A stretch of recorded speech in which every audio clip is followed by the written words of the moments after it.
সালাম আলাইকুম। মুসলিম রাষ্ট্রগুলোর মধ্যে ইরানের বাহিরে যে রাষ্ট্রটা সামরিক শক্তিতে বলীয়ান, বিশ্ব কূটনীতিতে যথেষ্ট প্রভাবশালী, ন্যাটোর সদস্য, তারপরে অর্থনৈতিকভাবে যথেষ্ট সক্ষম, আমরা কখনো তাকে গাদ্দার ভাবি, আবার কখনো মিত্র ভাবি। তবে যখন বিশেষ পরিস্থিতি আসে তখন তিনি মাঝে মাঝে ভূমিকা নেন। তবে আমার মনে হয় ওনার যদি ভূমিকা নেওয়ার সুযোগ থাকে 100, তিনি এই ভূমিকাটা নেন 20 বা 30। কিন্তু এই ভূমিকাগুলো একদিন তাকে খেয়ে ফেলবে। কেন খেয়ে ফেলবে? গত বছর ইসরায়েল একটা বৃহত্তর মানচিত্র প্রকাশ করেছিল, গ্রেটার ইসরায়েল। সেখানে আমরা দেখেছি যে তুরস্কের একটি অংশকেও তারা নিজেদের বৃহত্তর ইসরায়েলের মধ্যে অন্তর্ভুক্ত করতে চায়। আর এই বিষয়টাতে তীব্র প্রতিক্রিয়া জানিয়েছিল তুরস্ক। এরপর ইরানের সাথে চলমান আজকে যে উত্তেজনার সর্বশেষ আপডেট, যে ইরান তাদের যেই সামরিক অবস্থান শক্ত করেছে, মধ্যপ্রাচ্যে মার্কিন যুক্তরাষ্ট্র তাদের দ্বিতীয় নৌবহর পাঠিয়েছে, হরমুজ প্রণালীতে আকাশ সীমা বন্ধ করে দিয়েছে ইরান, সামরিক মহড়া তারা সেখানে চালাবে। অর্থাৎ একটা যে কোনো মুহূর্তে অভিযান চলবে, এটা নিশ্চিত। তো এই পরিস্থিতিতে এসে দিন শেষে ইরানের পাশে দাঁড়িয়েছে আপনার তুরস্কের প্রেসিডেন্ট এরদোয়ান। তিনি আজকে একটা ঘোষণা দিয়েছেন, ইরানের সাথে তুরস্কের সীমান্ত আছে, তো সেখানে তুর্কি বাহিনী নিজেদের অবস্থান সুনিশ্চিত করেছেন। ইরানের চলমান পরিস্থিতি আরো বাজে হলে তুরস্ক সীমান্তে একটি বাফার জোন স্থাপনের পরিকল্পনা করছে। আঙ্কারা চাচ্ছে যদি সবচেয়ে খারাপ পরিস্থিতি ঘটে, অর্থাৎ তেহরান সরকারের পতন হয়, তবে সীমান্তে ঢল ঠেকাতে কঠোর অবস্থান নেবে।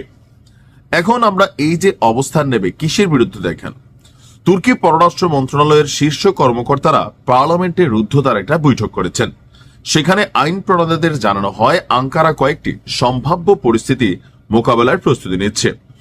ওই বৈঠকে অংশ নেওয়া দুইজন কর্মকর্তা মিডল ইস্ট আইকে বলছে, বৈঠকে একজন কর্মকর্তা বাফার জোন শব্দটি ব্যবহার করেছেন। মূলত তুরস্ক অস্থির থাকা ইরানের শরণার্থী প্রবেশ আটকাতে চাচ্ছে। এটা কোনোভাবে মানতে পারলাম না। যদি ইরানে বড় ধরনের ঘটনা হয়, ইরানের মানুষ প্রাণ বাঁচানোর জন্য বিভিন্ন সীমান্ত দিয়ে বিভিন্ন দেশে প্রবেশ করতে চাইবে, যেহেতু ইরানের সাথে তুরস্কের একটা বড় ধরনের সীমান্ত আছে। তো এই সীমান্তটা তারা সিলগালা করে ফেলতেছে, সেখানে সামরিক উপস্থিতি বাড়াচ্ছে। তবে একজন অংশগ্রহণকারী বাফার জোন শব্দটি ব্যবহার করেননি বলে জানিয়েছেন।